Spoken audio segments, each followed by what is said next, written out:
dhufatay in mar Somaliland xasuuqa reer Somaliland soo qaato oo badiya ku dhacay beesha dhexe oo deesaaq ku dhacay afka dawladda iyo afka dadka midna aan ahayn oo beesha dhexe waa reer Somaliland xasuuq ku dhacay marka Maxamed Siyaad wixii uu sameeyay laga hadlayo beesha xasuuq Somaliland ku dhacay la oranayo waruntaay su'aasha aad weydiisay reer Boorame way la soo boodaan oo way yiraahdaan annaga ba xasuuq baan ku dhacay anu arinta maanta sideedan uga jawaabaya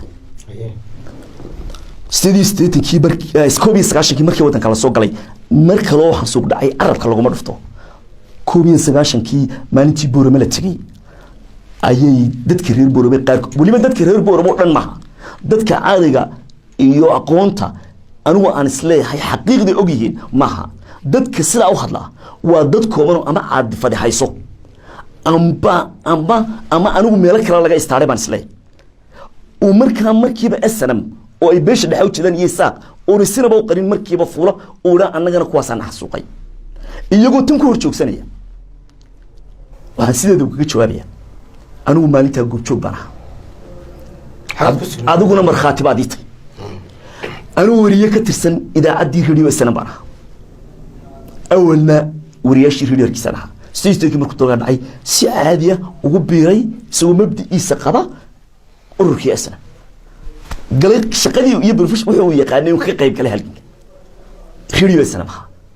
idamada waan la socday maalinta ay xasuuq la sheegay Boorame la tagay anigu goob joog baan ciidanka Boorame tagay waan la socday baabuurta ugu horeysa anigu saaraa anu qalabkayga warfaafinaysta waxaan aad u xasuustaa oo aad u xasuusanahay dadkii SNM ama taageerayaasha ama madaxdii mas'uuliyiinta ururka SNM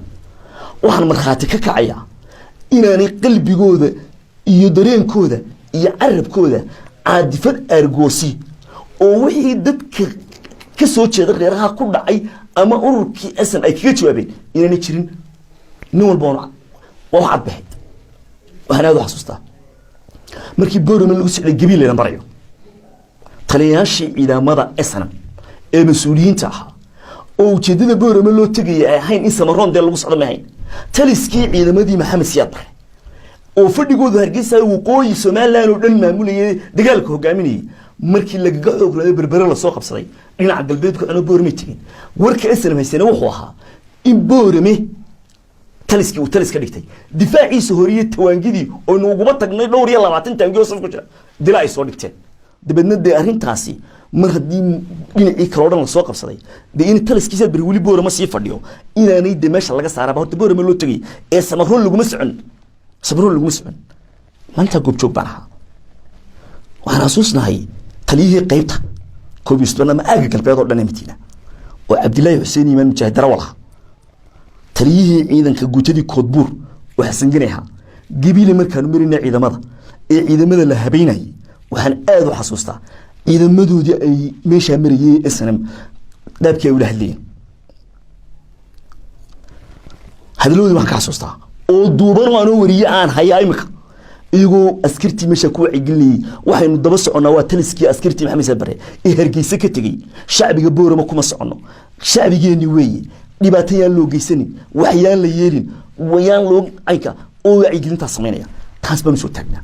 saacadu markii 4:15 daqiiqo controlka Boorame la istaagay joog baan 4 barkina magaalada la galay ma dafirayo oo ma diidayo ciidamadan oo magaalo soo galay oo tiradoodu kumaan ku gaaraysay in qof xabad siraari ku dhici karto laakiin anigu ilaa subaxii dambe 9kii subaxnimo 4 barkii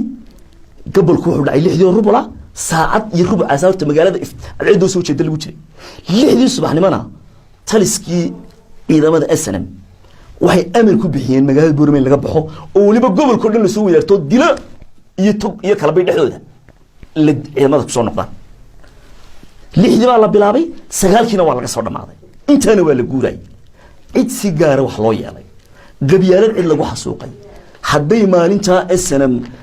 wixii hub ay sidatay iyo ciidan waxay lahayd halka dad shicba 50,000 oo shacab ah magaalada Boorame magaalada inta agta leeg oo amran bay haday dadkaasi argoosi u socdaan ama ay sidii dawladii maxamed siyaad barre ay yeesheen ilaa yaba maamul iyo talisiyo urur bay ahaayeen hub iyo ciidan watee haddii ay argoosi qabiil samaynayaan wax ka hor joogi ka maanacay ma jir laakiin dareenkoodaba kuma jir manay dhicin anuu qof xabadi ku dhacday iyo qof waa suurtagal laakiin siday u hadlaan ee waliba culimo waaweyn oo عيانه مساجد خديبية كقضاء جماعة دور من دحدي سئلة كأخرين ضد كيبا الله حسوقي كونية تدور بقول بعد ننتي تنسان ننتي وأنا عيد قولي كتشوابين وهرمان يا ما أنت ملاقف كي يقول ريه كتشوابي أرتاس مدعين أنت وديه هالك كحلي سانا شعبي يدك كرير بورمي إيه عقلك لا واحد قرنيا ما هو رير بورمي إيران قدرنا ما وإن كوبانو دنا جارله لكن حسوق نعي iyo ururkii islaamiga isaaq midna uu ku argoosto qabiil Soomaaliyeed ma jiro dhinaca bari hadii la eego ciidamadii asana markay soo galeen burcaba xagaa uma dhaafin gobolka Soolo dhan 12 sanadood oo dambe oo dawladii Cabdiraxmaan Tuur iyo ururkii aslam iyo tiina cigaal midna burcaba xagaa uma dhaafin dawladii daahiriyaal ka inba gobolka Soolo la saanad bagaadhay hadda ida argoosanaysa maxay ku waasuu tigi weyn halka ila saanadu dhulka tigi weyn maxaa goor joogay hub iyo ciidan ba weeyeen ma dhicin anigu isaaq iyo islam argoosatay mooga qofka iska hadlaana waa qof meel kale laga soo kaxan yarintaasi waxa jirta waliba waxaan oran lahaa dadka nooca u hadla ee kooban ee shakhsiyaadkii ma had dadka reer awdal iyo gobolka awdal ha ka waan tooban